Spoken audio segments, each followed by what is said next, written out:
Breaking news right now on what could be a historic step towards peace in the Middle East. We brought you this earlier in the show, but now we're getting some new information. The U.S. and Saudi Arabia have agreed on a tentative deal for Saudi Arabia to officially recognize Israel.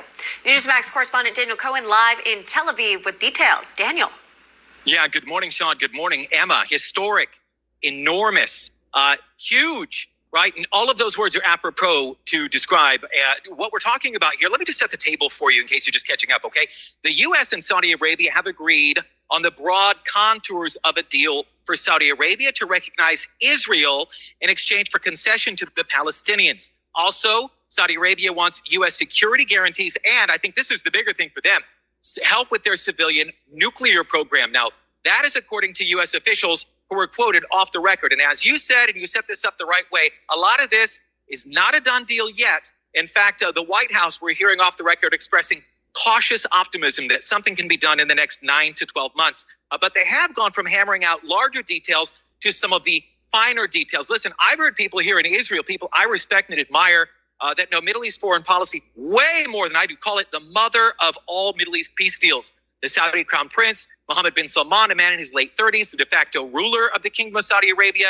He's been meeting in Jeddah for the last few weeks, in fact, months, with Jake Sullivan, President Biden's national security advisor, trying to get these talks moving. So now we're hearing they're talking specifics. So the significant concession from Israel would be help promoting the creation of a Palestinian state. That's what they're saying. I have to tell you, I am not hearing that at all here in Israel. In return, the United States would be pressing Saudi Arabia to impose limits on its growing relationship with China. Now, Prime Minister Netanyahu, I've been checking his Twitter. I've been checking anything. He hasn't said anything publicly yet. But since I've been here in Israel and recovering this for you here in Newsmax, he has said publicly there is no way that he will give up an inch of sovereign Israeli soil to create a Palestinian state.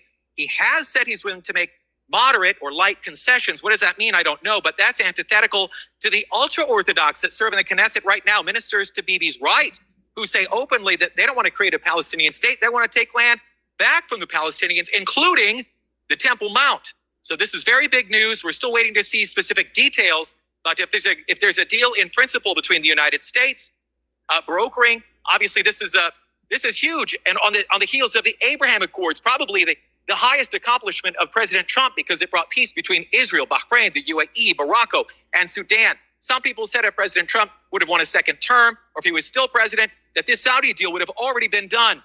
That's neither here nor there. But President Biden clearly riding some of the momentum, some of the I guess, greasing the skids, maybe a better term, but of the Abraham Accords and all the success that we've seen in trade and business there, economic partnership. But a deal with Saudi Arabia, recognizing Israel and bringing some sort of peace here, is enormous. Sean, Emma, back to you.